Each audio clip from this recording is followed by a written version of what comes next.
प्रकोप से पूरी दुनिया में नशा, व्यभिचार, जुआ और मांसाहार आदि का प्रकोप फैलाकर पूरी दुनिया को पाप में बना दिया है, जिसके कारण वैदिक संस्कृति और नैतिकता का नाम नहीं है।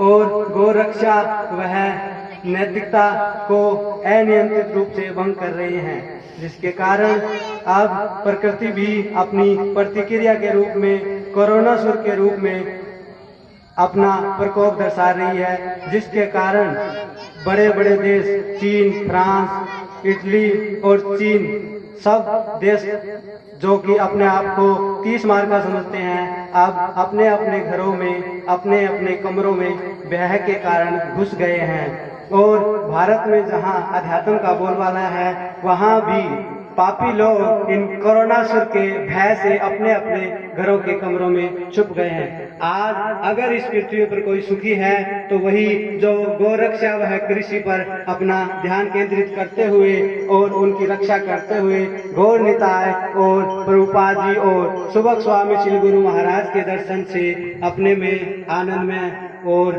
प्रफुल्लित रहता है।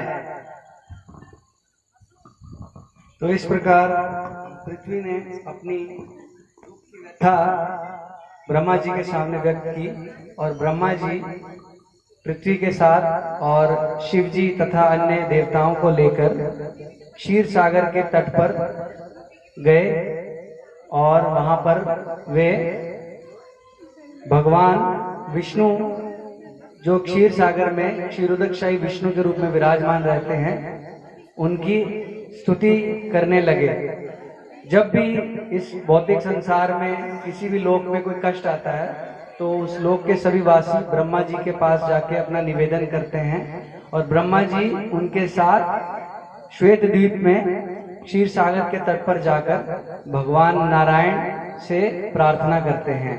और वह प्रार्थना वेदों में वर्णित पुरुष सूक्त नाम की प्रसिद्ध प्रार्थना है, जिसके माध्यम से सभी देवी देवता भगवान लक्ष्मी नारायण को प्रसन्न करने का प्रयास करते हैं।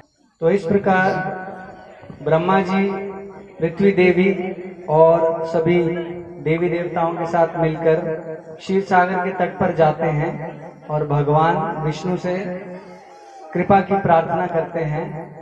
तो जब इस प्रकार ब्रह्मा जी प्रार्थना करते हैं तो उनकी प्रार्थना से प्रसन्न होकर भगवान नारायण ब्रह्मा जी को अपना संदेश प्रदान करते हैं और वह संदेश केवल ब्रह्मा जी ही सुन पाते हैं।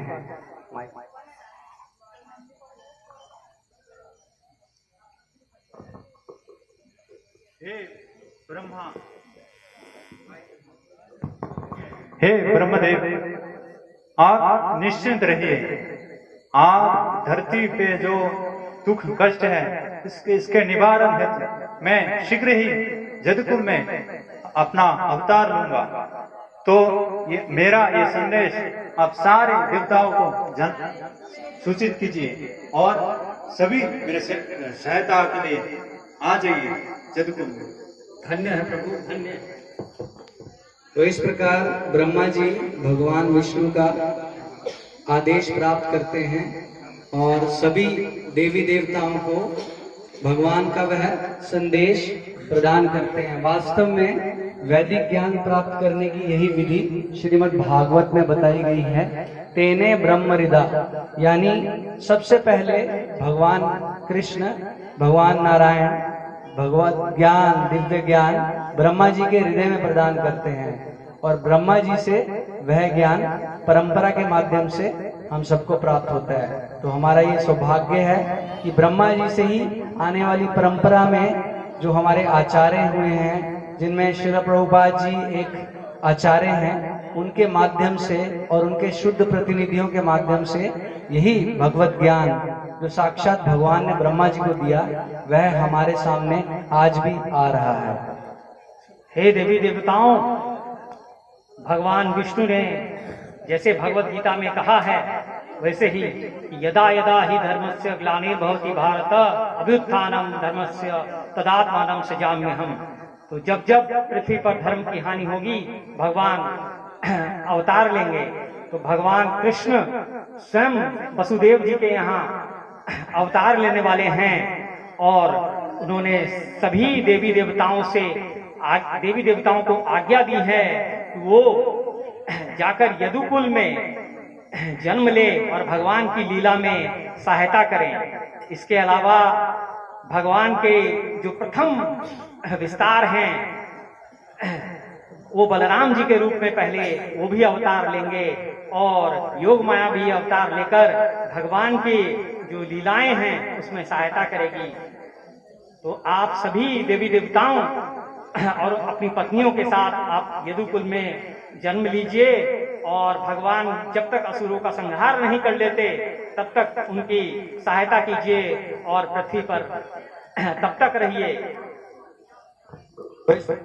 ब्रह्मा जी ने भगवान विष्णु के उपदेश को सभी देवी देवताओं तक हस्तांतरित कर दिया।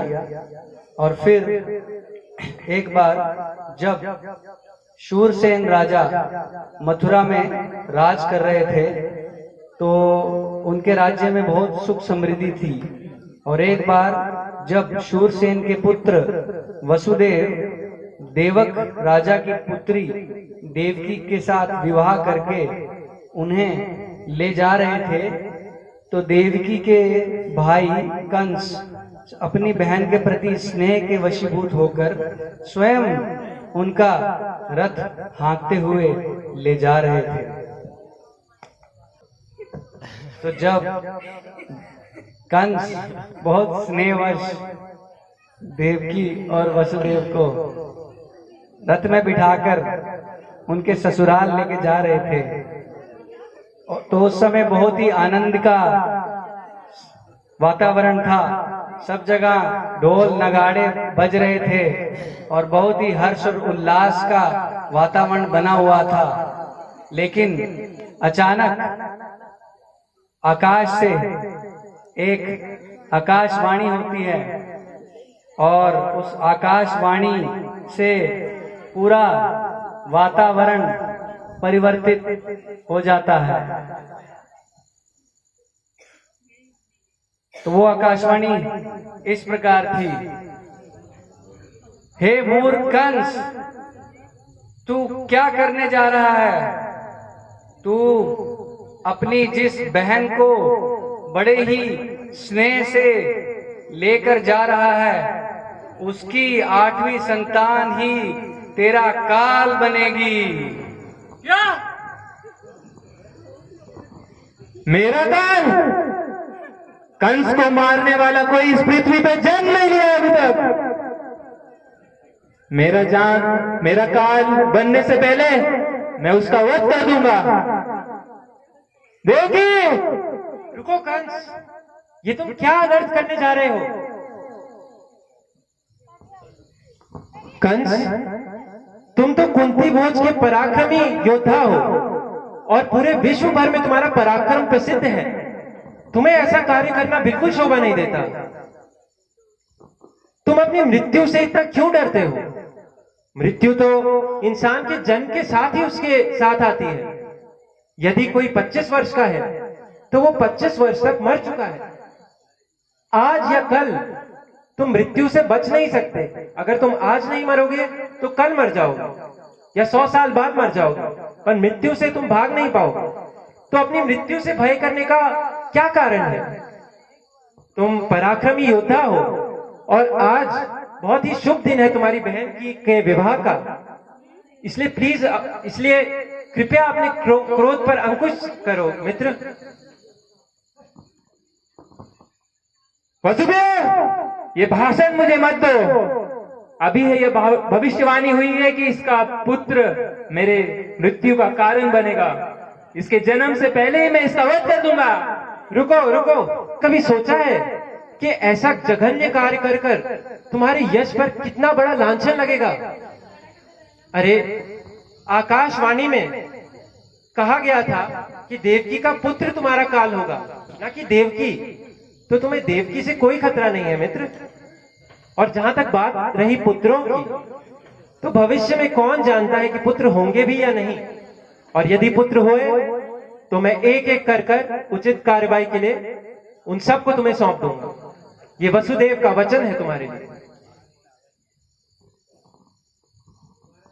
वसुदेव, तुम्हारे वचन की बात रखते हुए मैं इस बार तो छोड़ रहा हूं, लेकिन अपने वचन को स्मरण रखना। तुम्हारे हर एक पुत्र को मेरे हवाले सौंप देना। तो इस प्रकार वसुदेव के वचनों को सुनकर कंस उस समय तो शांत हो गया और उसने वसुदेव और देवकी को छोड़ दिया, क्योंकि कंस जानता था कि वसुदेव सत्यनिष्ठ व्यक्ति हैं और वे अपने वचनों से कभी भी पीछे नहीं हट सकते। कालांतर में वसुदेव और देवकी ने एक पुत्र को जन्म दिया और अपने वचन के अनुसार जब वो पुत्र हुआ तो वसुदेव जी ने उस पुत्र को कंस के पास ले जाना उचित समझा, क्योंकि वसुदेव जैसे व्यक्ति अपने कर्तव्य का पालन करने के लिए कभी भी सुख और दुख की चिंता नहीं करते। एक साधु मनुष्य किसी भी प्रकार की तपस्या से विचलित नहीं होते और एक सत्यनिष्ठ व्यक्ति धर्म के मार्ग पर चलने से कभी पीछे नहीं हटते। तो वसुदेव अपने वचनानुसार अपने पुत्र को कंस के पास लेकर जाते हैं।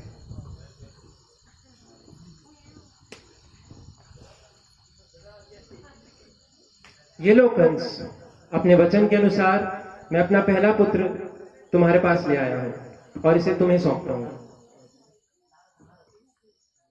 वसुदेव, मुझे प्रसन्नता हुई कि आपने अपने वचन का पालन किया, लेकिन भविष्यवाणी जैसे कि हुई थी कि मुझे तुम्हारे और देवकी के 8वें पुत्र से मृत्यु होगी, तो आप इस पहले पुत्र को वापस ले जाइए। मैं अनावश्यक ही पाप का भागीदार नहीं बनना चाहता। तो इस प्रकार कंस के मन में दया आ गई और उसने वसुदेव के पहले पुत्र को छोड़ तो दिया, किंतु वसुदेव के मन में फिर भी संदेह था, क्योंकि एक आसुरिक व्यक्ति जिसका मन और इंद्रियां नियंत्रित नहीं है, ऐसे असुर व्यक्ति की बात का कभी भी विश्वास नहीं किया जा सकता।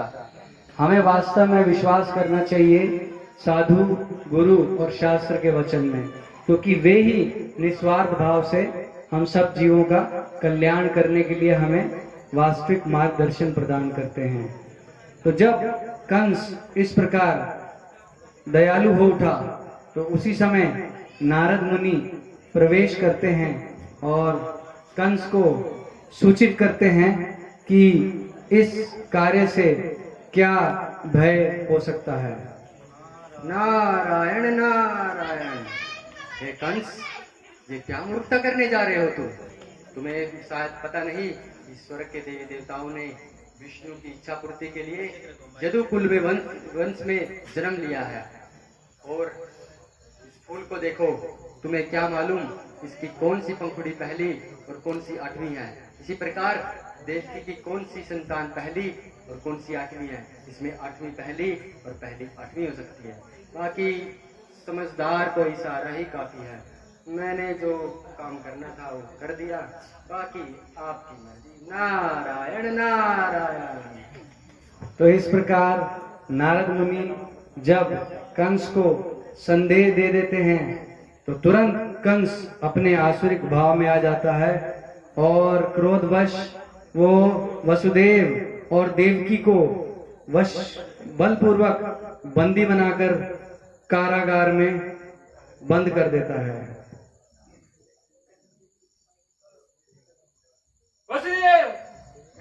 देवकी, कहाँ है तुम? चलो।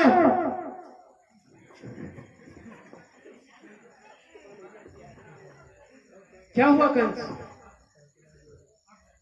मैं उस छलिए को जानता हूं तुम्हारी कोई भी पुत्र मेरे मृत्यु का कारण बन सकती है, इसलिए मैं तुम्हारे किसी भी संतान को जीवित नहीं रहने दूंगा।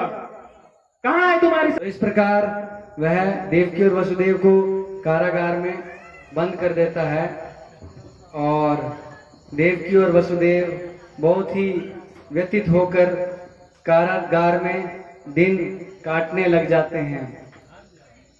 1 वर्ष पश्चात देवकी और वसुदेव को एक और संतान उत्पन्न होती है और कंस उस समय कारागार में जाता है।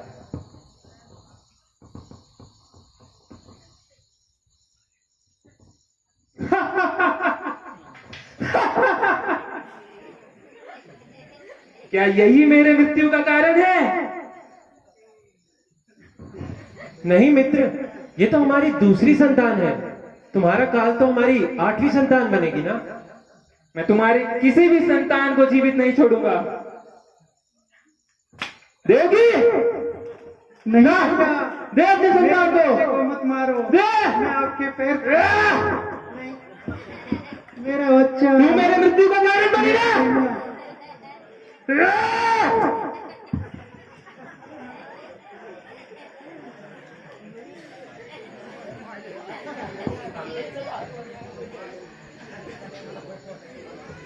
तो इस प्रकार कंस ने बड़े निर्दयी भाव से वसुदेव और देवकी के दूसरी संतान का वध कर दिया और तत्पश्चात एक के बाद एक वसुदेव और देवकी के 6 पुत्र हुए और एक एक करके कंस ने उसी तरह से निर्दयी रूप से एक एक बच्चे का वध कर दिया। भैया इसको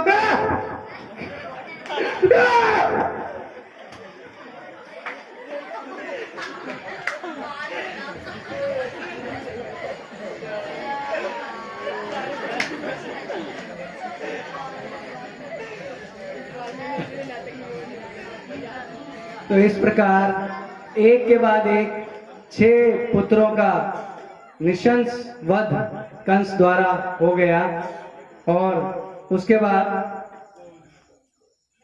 बाद भगवान नारायण ने योग माया को यह आदेश दिया कि वे देवकी के 7वें संतान जो स्वयं भगवान अनंत थे, भगवान शंकरषण बलराम जी थे, उन्हें देवकी के गर्भ से रोहिणी के गर्भ में स्थानांतरित कर दें, क्योंकि योग माया ने यह अद्भुत कार्य किया और देवकी के गर्भ से बलराम जी को रोहिणी माता के गर्भ में स्थानांतरित किया। इसीलिए बलराम जी का एक नाम संकर्षण भी है।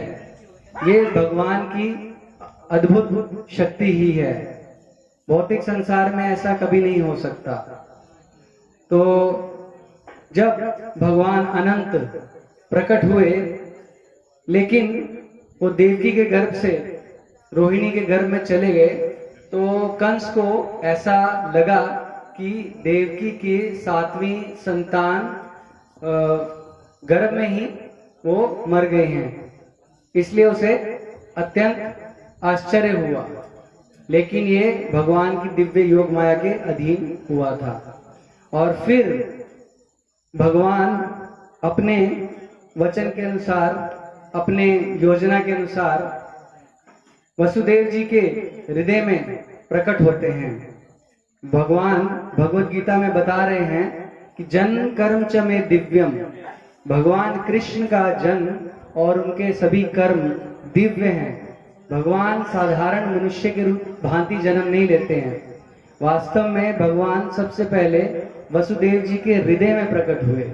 इसीलिए वसुदेव जी को वसुदेव इसीलिए कहा जाता है क्योंकि वसुदेव का अर्थ है सत्वम विशुद्धम वसुदेव शब्दितम, अर्थात विशुद्ध सत्व।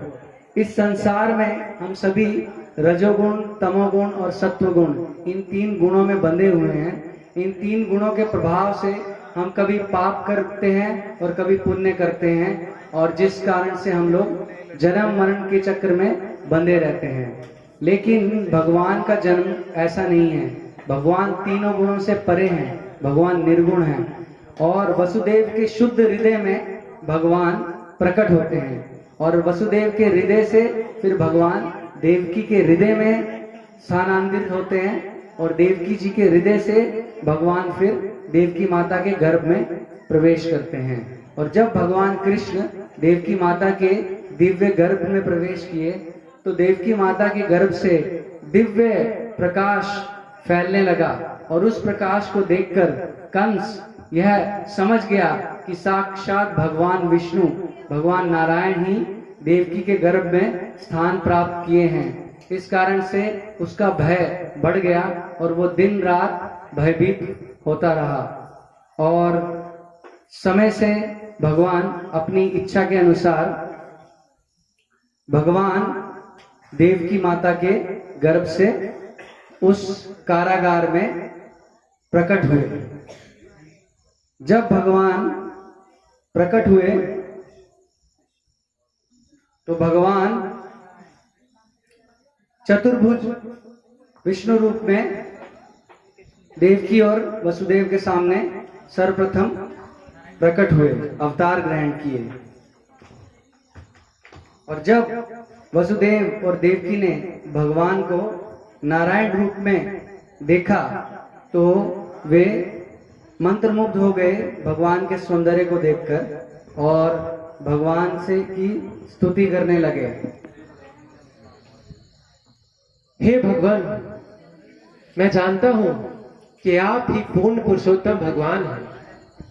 हालांकि आप स्वेच्छा से देवकी के गर्भ में आए हैं, प्रवेश लिए हैं, परंतु आप सदा अपने दिव्य धाम में नित्य वास करते हैं, और अपनी अचिंत्य शक्ति से आप अपने आप को कोटि कोटि अवतारों में विस्तृत करते हैं। हे प्रभु, जैसा कि आपको पता है कि वो दुष्ट कंस एक एक करके आपके 6 अग्रजों की नृशंस हत्या कर चुका है, अतः मैं आपसे प्रार्थना करती हूँ कि इस चतुर्भुज रूप को छोड़कर आप बाल रूप में आइए। हमें ये आशंका है कि कहीं वह दुष्ट कंस आपको भी कहीं नुकसान न पहुंचा दे, अतः आप अपने बाल रूप में प्रकट होइए। हे माता, आप दोनों मेरे नित्य भक्त हैं। जब ब्रह्मा जी सृष्टि करने के लिए आप दोनों को एक प्रजा उत्पन्न करने के लिए बोले तो आप दोनों वृष्टि और सुतभा के रूप में बहुत तपस्या किए, और उसी समय आप दोनों मेरे दर्शन प्राप्त कर रहे। तो उस समय मैं आप दोनों के आपके गर्भ में वृष्टि गर्भ के नाम पे अवतरित हुआ था, और उस दूसरी बार वामन देव के रूप में भी मैं अवतरित हो चुका हूँ। अभी आपके गर्भ में मैं स्वयं प्रकट हुआ हूँ। मैं ये चतुर्भुज विष्णु रूप में इसलिए प्रकट हुआ हूँ क्योंकि आपको ये पता चले कि मैं स्वयं भगवान विष्णु ने तो आपके गर्भ में प्रकट हुए हैं। तो आप निश्चित रहिए, मेरे जो इच्छा को पूर्ण करने के लिए मुझे गोकुल में ले जाइए, नंद महाराज के भवन में, और उधर जो जसोदा रानी के गर्भ में जो योगमाया का प्रकट हुआ है उसको इस कारागार में लेके आइए, ताकि सभी जो मेरा जो लीला वो समापन हो जाएगा। तो इस प्रकार भगवान ने अपने अवतार का रहस्य देवकी और वसुदेव के सामने प्रकट किया।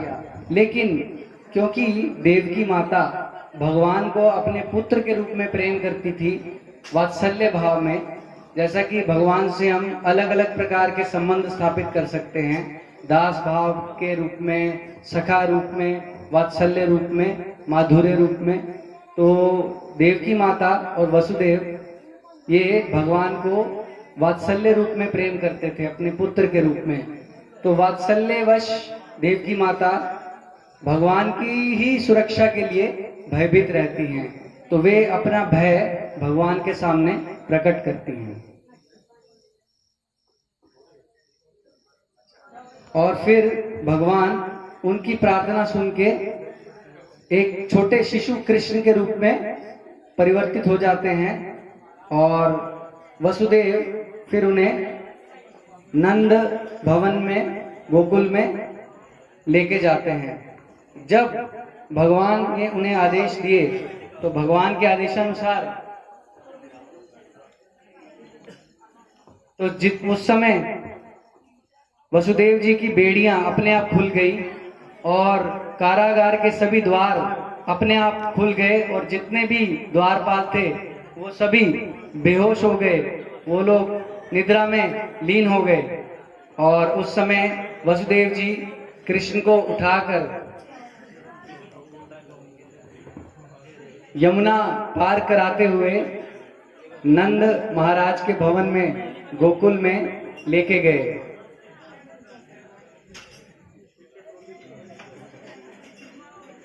और जब वहां पर नंद भवन में पहुंचे, नंद भवन में पहुंचने के पश्चात यशोदा माता ने उस समय वहां पर एक पुत्री को जन्म दिया था और वे अपने कक्ष में विश्राम कर रही थी।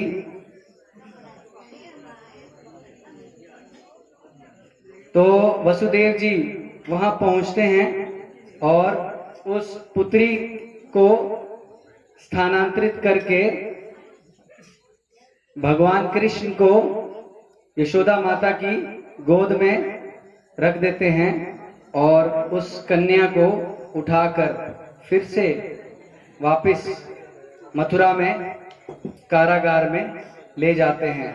ये सारी घटना योग माया के अधीन हुई थी और कोई भी इसे कुछ जान ना सका।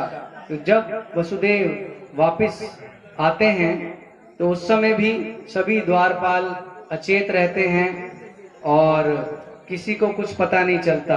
और जब वसुदेव वापस आते हैं तो कारागार के दरवाजे अपने आप बंद हो जाते हैं और सभी द्वारपाल फिर निद्रा से जग जाते हैं, लेकिन वे कुछ भी जान नहीं पाते। तो इस प्रकार जब कंस को यह सूचना मिलती है कि देवकी की 8वीं संतान जन्म ग्रहण कर चुकी है तो कंस क्रोध के आवेश में कारागार में प्रवेश करता है और उस समय वह क्रोध से आग बबूला हो चुका होता है।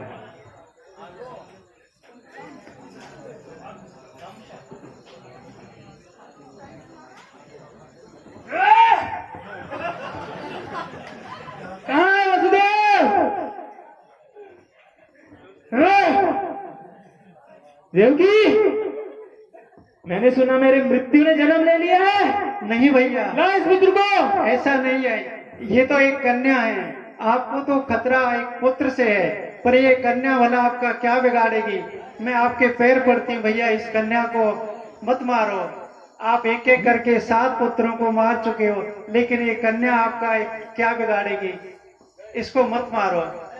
देवकी, इस विष्णु छलिए के बातों में मुझे नहीं आना है। नहीं मेरी भैया, मृत्यु का कारण बनेगा। मेरी बच्ची को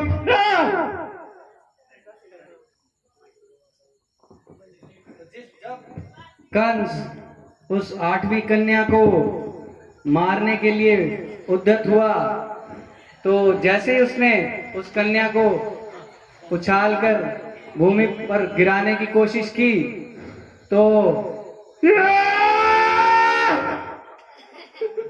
कन्या तुरंत आकाश में चली गई और वो योग माया के रूप में प्रकट हुई। अरे मूर्ख कंस, मुझे क्या मारेगा? तेरा काल तो इस पृथ्वी पे जन्म ले चुका है। क्या? तो इस प्रकार जब योग माया ने इस प्रकार कंस को सूचित किया तो कंस पूरी तरह से दुखी हो गया, क्योंकि वह अपनी योजना में विफल हो गया। और जो योग माया जो दुर्गा देवी के रूप में उस समय भगवान के आदेश के अनुसार प्रकट हुई, वे ही वैष्णवी देवी के रूप में प्रसिद्ध हैं और भारत में अन्य अनेक स्थानों में देवी माता के विभिन्न रूपों में पूजी जाती हैं। भगवान ने देवी दुर्गा को यह आशीर्वाद दिया कि इस संसार के जो भी लोग कुछ भी भौतिक कामना से उनकी पूजा करेंगे, अर्चना करेंगे, तो वे उनकी भौतिक इच्छाओं को बहुत शीघ्र पूरा कर देंगी। लेकिन जो बुद्धिमान व्यक्ति हैं वे भक्ति योग के माध्यम से भगवान कृष्ण की भक्ति करेंगे ताकि उन्हें इस जन्म मरण के कष्ट से ही मुक्ति प्राप्त हो सके। तो इस प्रकार जब कंस बहुत दुखी हो गया और वह बिल्कुल समझ नहीं पा रहा था कि वह अब अपने काल से किस प्रकार बचेगा, तो उसके दुष्ट सलाहकार असुर उसके पास आकर उसे कुछ सलाह देते हैं। महाराज कंस की जय हो, महाराज कंस की।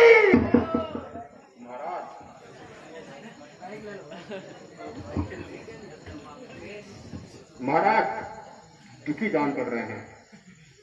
इन देवताओं ने फिर से हमारे साथ छल किया है। महाराज आप लोग विजेता है, चिंता मत कीजिए। क्या समस्या है बताइए महाराज। ऐसी सूचना मिली है कि देवकी का 8वां पुत्र कहीं और जन्म ले चुका है। यही मेरी समस्या है।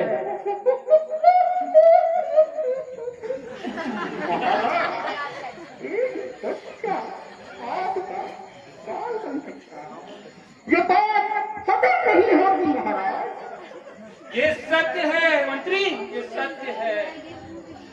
यदि ऐसा है तो महाराज ये पिछले 10 दिनों में सारे गांव में जन्मे जितने बच्चे हैं सबकी महाराज हत्या तुरंत करवा देंगे।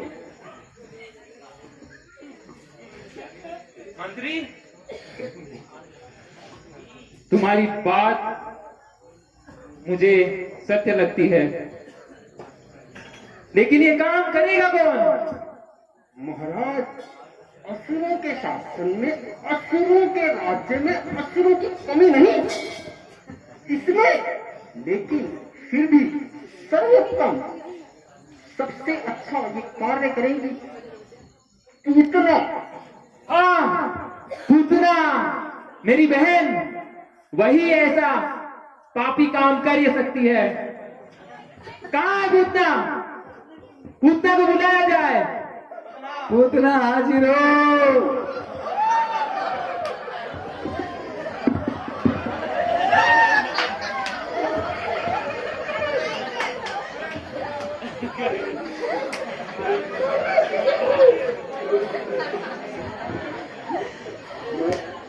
महाराज की जय हो।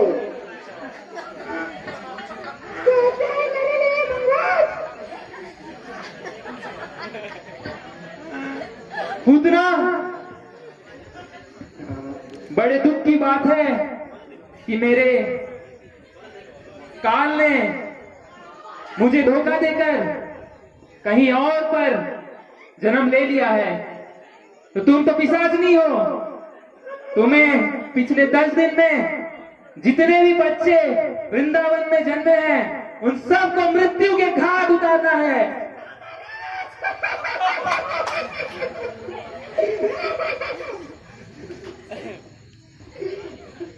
तो इस प्रकार मैं अपने दूध से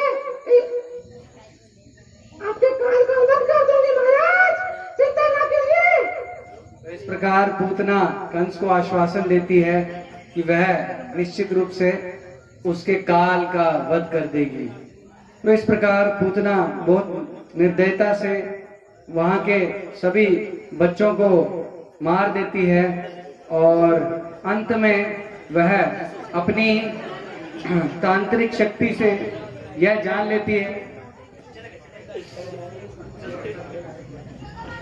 तो वह जान लेती है कि वास्तव में कंस का काल नंद भवन में नंद और यशोदा के पुत्र के रूप में प्रकट हुए।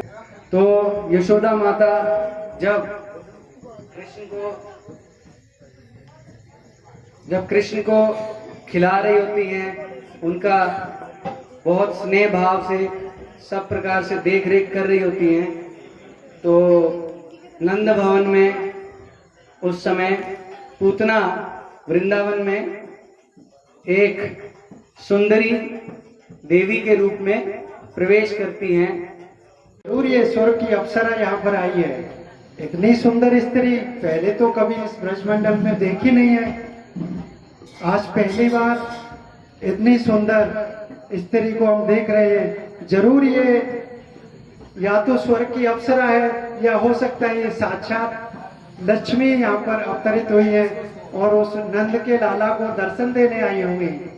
देखो भैया, ये जरूर लक्ष्मी माता ही हो सकती हैं और ये उस कृष्ण को, नंद के लाला को अपना दर्शन देने जा रही है, तो इनको तो जाने दीजिए।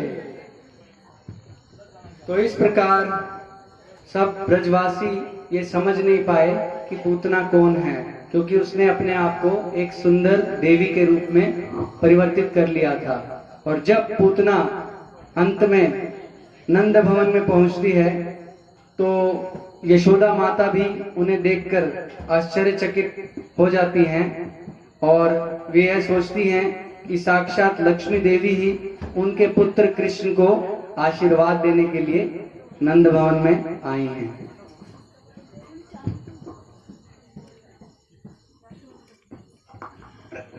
प्रणाम यशोदा माता। प्रणाम देवी। क्या आपके ही अद्भुत अद्भुत बालक ने जन्म लिया है? हाँ इतना सुंदर बालक, क्या मैं इसे अपना दूध पिला सकती हूँ? हाँ हाँ, क्यों नहीं। तुम तो देवी समान लगती हो, जैसे साक्षात लक्ष्मी ही आ गई हो। तुम्हारा दूध पी के तो मेरे बच्चे का स्वास्थ्य और ठीक हो जाएगा और वो चिरंजीवी हो जाएगा। क्यों नहीं, मैं अभी लाती हूँ। तो इस प्रकार पूतना की बातों से मोहित होकर यशोदा माता ये समझती हैं कि पूतना का दूध पीकर उनका बालक कृष्ण बहुत ही स्वस्थ और चिरंजीवी बन जाएगा। यह सोचते हुए यशोदा माता पूतना को दूध पिलाने के लिए अपने नन्हे बालक कृष्ण को अंदर से कक्ष से उठाकर ले आती हैं और फिर पूतना को हस्तांतरित करती हैं।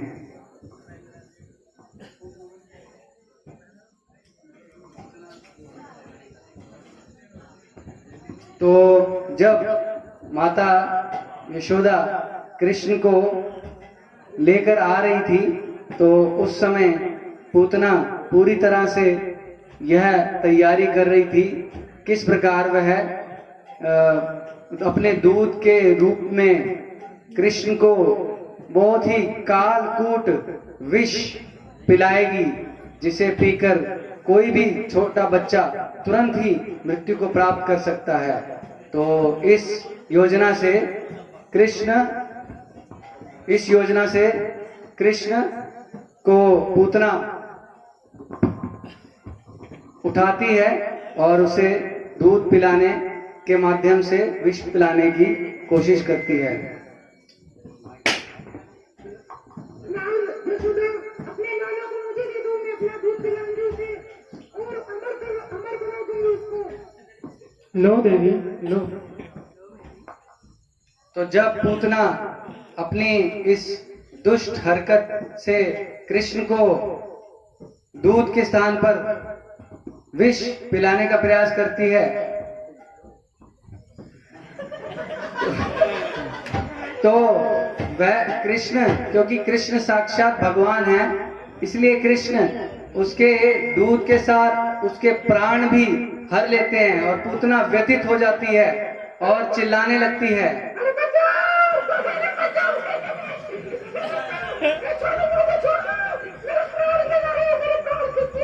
तो कृष्ण उसके प्राण भी पी लेते हैं और पूतना का वध कर देते हैं।